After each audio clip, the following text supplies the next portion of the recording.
So why is Canada in such a bad situation? How do we get here? Well, number one, it starts with our media. Ever since 2018, our news media industry has been subsidized by the government.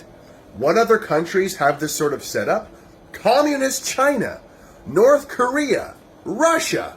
They pay for the news. The government pays for the news. And guess what? The news in these countries usually doesn't criticize the government that much. We've had that in Canada since 2018. If somebody pays you to do something, you work for them. So these journalists, investigative journalists, are supposed to be investigating the government which pays them. As you can imagine, the corruption is not reported on properly and definitely not with the right amount of urgency. This is ridiculous. The news media in Canada does a very good job. The CBC does. Yeah, our Prime Minister has multiple ethics violations. Billions of dollars have gone missing. There are traitors in the Parliament. This could be treason, pretty much. And what does the news media say about this? They soften it, they minimize it, and they push it aside. They've been doing this for years, and this is a problem. You sound like a conspiracy theorist, because when I read the news, it makes me feel like everything's okay and they're doing a great job. And that is pretty well the job of the news media in Canada now, to convince people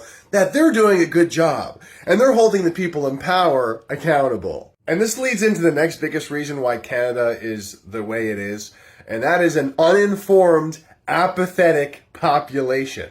As the news media has failed, they don't have the proper information in how it pertains to quality of life, and why would they care? They don't have the right information, so they think everything is fine. It is actually at the point where every single Canadian who is speaking out about the corruption in Canada and the evil things going on, or the things that should be called out, and actually holding those in power accountable, there's so little of us that we're probably all on a government list. I know that sounds crazy.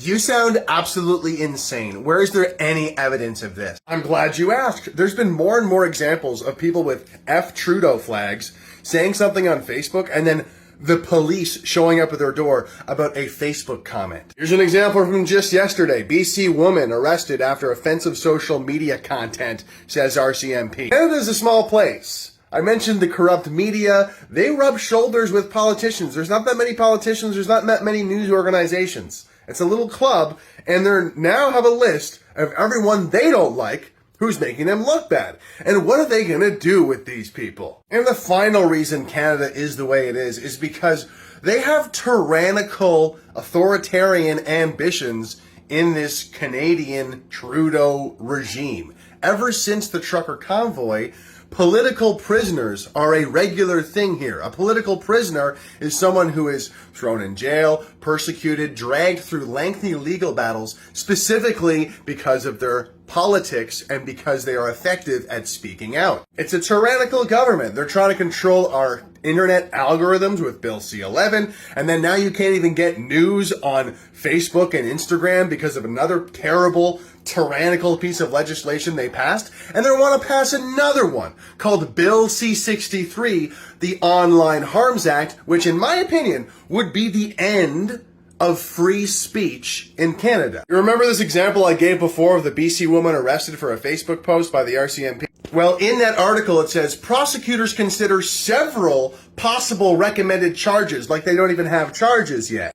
Typically, if you arrest someone, you know what you're charging them with. But under Bill C-63, they would have a lot to work with to charge somebody for a Facebook post. There's no way that's happening. I would have heard about this on the news.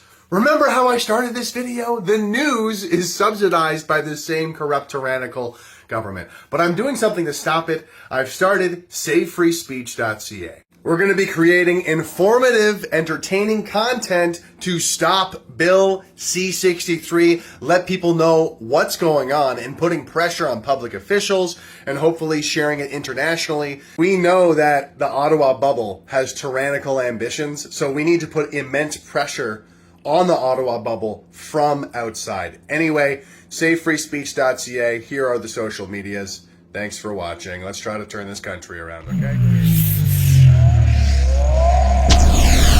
Sei sotto un cielo sbagliato.